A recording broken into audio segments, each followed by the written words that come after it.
Bonjour tout le monde, bienvenue à une autre vidéo de peinture acrylique. En fait, cette fois, c'est pas tout à fait de la peinture que nous allons faire, c'est pas du recyclage, de la correction ou plutôt de la finition. On va laisser aller whisky. Ça fait longtemps que j'y pense. Il y a certaines toiles, vous savez, on fait des toiles souvent et puis on dirait qu'il manque un petit quelque chose. Et puis j'en ai une ici que j'ai fait il y a un certain temps. Je crois que c'est même l'année dernière. Je vais vous montrer la photo, mais en gros, c'est celle-là. Je la trouve superbe. Sauf qu'il y a un petit quelque chose qui manquait. Puis, j'ai pensé à ça l'autre jour. On va vernir seulement qu'une partie de la toile. Je trouve de cette façon, ça va donner un effet plus de profondeur, presque de 3D. Alors, j'utilise du vernis en aérosol, mais un vernis qui est fait préalablement pour l'automobile, pour la finition de carrosserie, lorsqu'on peinture une voiture, ainsi de suite. Alors, je n'y vois pas d'inconvénient, je l'ai fait à quelques reprises. Par contre, il faut toujours se rappeler que la senteur et les gaz qui s'en dégagent, c'est très nocif. Alors, on fait ça à l'extérieur, on va faire ça dans le garage. Mais avant, on va mettre du tape, du masking tape qu'on appelle, du papier collant. Et puis pour déterminer les parties que l'on veut vernir, parce qu'on ne vernira pas tout, comme je vous dis, justement pour donner un effet de profondeur. Alors, c'est ce qu'on va faire. Comme vous voyez, on a appliqué, nous appliquons, devrais-je dire, Nicole m'aide sur ce projet, parce que c'est quand même assez délicat, parce qu'il faut s'assurer que le papier collant adhère très très bien, étant donné que la toile, évidemment, c'est pas une surface qui est pleine, qui est dure. On doit mettre notre main en dessous aussi pour repasser, pour être sûr que ça l'adhère bien partout, pour pas qu'il y ait d'infiltration nulle part du produit de vernis en aérosol. Parce qu'évidemment, l'aérosol, ça peut s'infiltrer assez facilement si on laisse des petites ouvertures. Alors, on va continuer ça, on va mettre le papier pour protéger la partie, évidemment, qu'on ne veut pas que le vernis soit dessus. Et puis, bon, on va voir ce que ça donne. Alors, on continue, puis on revient pour le mot de la fin et les résultats.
Est-ce réussi? Je crois que oui.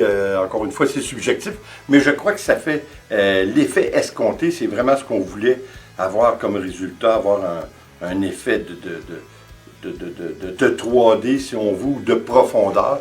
Je crois que c'est réussi. Je crois que, en fait, on a donné une deuxième vie à la toile qui, je crois, on peut faire avec plusieurs toiles. C'est quelque chose qu'on ne pense pas souvent, mais une fois qu'on a fini, on a terminé un coulage acrylique, c'est pas nécessaire que ça s'arrête là. On peut agencer un paquet de choses avec, on peut la personnaliser, on peut lui donner un autre dynamique. Et puis je crois que, personnellement, j'en suis rendu là. Vous savez probablement, ça fait plus de 3 ans qu'on fait du coulage acrylique. Alors j'ai des centaines de toiles maintenant de réaliser. Alors ça devient un petit peu, ça devient un petit peu redondant.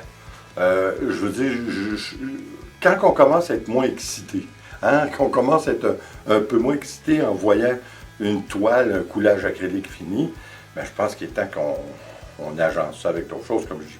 Puis je pense, on l'a déjà fait par contre dans le passé. Si vous vous rappelez de celle-ci, qu'on avait fait, ça fait un certain temps, ça c'est littéralement un 3D. Ça nous donnait l'impression d'un île au loin, un science-fiction, que c'était quoi, peut-être un volcan qui avait fait en éruption puis qui avait enseveli la ville. Je crois que c'est intéressant. On avait collé les petits blocs de bois avec de la colle blanche. Puis comme vous voyez, ça l'a très très bien tenu depuis tout ce temps. Celle-ci, je crois que ça fait au moins, je dirais au moins 1 an. Si c'est pas plus, ça fait peut-être 2 ans qu'on l'a fait celle-là. Et puis, vous savez comment j'aime la mer, comment j'aimerais foutre le camp d'ici en hiver. Alors, on avait fait notre scénario de la mer. C'est-tu pas beau, ça? C'est un coulage acrylique. C'est un coulage acrylique, mais on se rapproche du réalisme en abstrait. Pourquoi pas? Écoutez, la prochaine fois j'ai des toiles pour vous, on va commencer justement. On va faire un mix de... On va prendre des vieilles toiles que nous avons fait, des vieux coulages acryliques, ou plutôt des coulages acryliques que nous avons fait dans le passé, puis on va essayer de leur donner une seconde vie. Je crois qu'on peut le faire avec toutes sortes de matériaux, puis c'est toujours intéressant. Comme je vous ai déjà dit, j'ai participé souvent à des symposiums, et puis souvent qu'il y avait des gagnants qui étaient tirés de par le public à chaque année. Et puis souvent, c'était des gens qui prenaient une toile, et puis qui avaient un coulage justement acrylique, puis ils mettaient une branche, et puis un petit oiseau, tout ça. Écoutez, c'est tout, rien n'est impossible, tout est possible, et puis c'est toujours une question de goût, mais je crois que, encore une fois, ça donne un autre aspect à notre travail, puis ça peut être intéressant. Alors écoutez, on va faire quelque chose de vraiment intéressant aux prochaines vidéos. Encore une fois, on va rester dans le coulage acrylique, mais on va donner une deuxième vie à celui-ci, qui est un petit peu plus... qui s'approche de la réalité. Alors, on va voir ce que ça donne. En attendant, je vous dis merci d'être là, comme toujours. S'il vous plaît, abonnez-vous, laissez un commentaire et partagez, c'est toujours apprécié. En mon nom, Nicolas Whisky, je vous dis attention à vous, et puis on se voit aux prochaines vidéos. Ciao!